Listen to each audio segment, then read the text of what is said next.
Welcome to the Week 4 Ethical Dilemma brought to you by #WinningTogether. Hi, I'm Christine, the interim CEO of two companies that have recently merged, Milligan and Stanley Technologies. Prior to my appointment as interim CEO, I served as Milligan's Chief Operating Officer and have been with the company 10 years. I would very much like to impress the board and win over the permanent role as CEO. The board has tasked me with integrating the two corporate cultures and is focused on driving costs down and addressing double coverage issues. Of the 8 VP district sales managers between the two companies, I've decided it's best to eliminate 4 roles to consolidate the sales force. Hi, my name is Susan and I'm the newly appointed HR Director. I've been tasked to research and compare all 8 VP district sales managers in both companies to make a decision on whom to eliminate and lay off.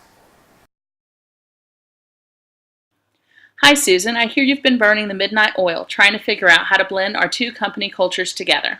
I know you've got a host of things to think about when deciding what's best for Milligan and Stanley, but how are you coming on the research I've asked you to conduct? We need to begin making some changes to the redundant roles, and the board is looking for a strategy to address double coverage issues. I totally understand, and I've completed my analysis. To make my decision, I evaluated their existing HR files, performance reports, and spoke with their subordinates and peers regarding their management styles. I am ready to make a recommendation on the 4 individuals I would like to keep and let go. Of the 4 positions, I would like to retain Amber Nix and Mark Elliott from Milligan, and retain Danielle Parsons and Michael Johnson from Stanley. I would like to let go of Tiffany Carroll and Steve Baker from Milligan, and Sarah Nix and Tom Hanks from Stanley. Okay, I agree with your suggestions to retain both Amber and Mark. Tiffany Carroll is a low performer with many disciplinary actions in her file. I think this is a great time to get rid of her before she costs the company a lawsuit. I must admit, I'm shocked at your decision to get rid of Steve. Steve is one of our top performers. His team has opened several accounts and his numbers are by far the best of all the Milligan VPs you've mentioned. Steve has exceeded his sales goals for the last 5 years. He and his team have already reached their sales goals for the year. In fact, we're counting on his extra contributions to carry Tiffany's region.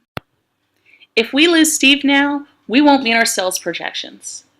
His turnover is so low. What is your basis for wanting to get rid of him?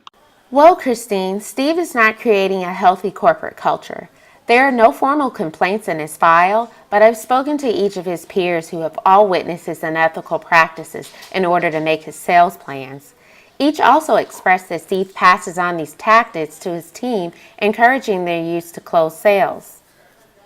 Some examples include bribery, providing misleading promises to customers, offering improper gifts and entertainment, and misuse of corporate funds and resources. His peers believe that many of his subordinates don't speak up to HR because they make great money, while those that would speak up fear being retaliated against by their peers. Wow, thanks for bringing this to my attention. I really wasn't aware. From my point of view, Steve has the lowest turnover rate, and his team's success is vital to our company. They impact our bottom line, and if we lose him, we could face large turnover issues in our most dominant region. And let's not forget, Steve is also the nephew of one of our eldest board members. It is important to me to establish a positive corporate culture. But if I recommend to the board to let Steve go, I could potentially ruin my chances at the CEO role. And worse, my whole career here at Milligan. Thanks, Susan, for your insights. I certainly have a lot to think about before I meet with the board in 3 days.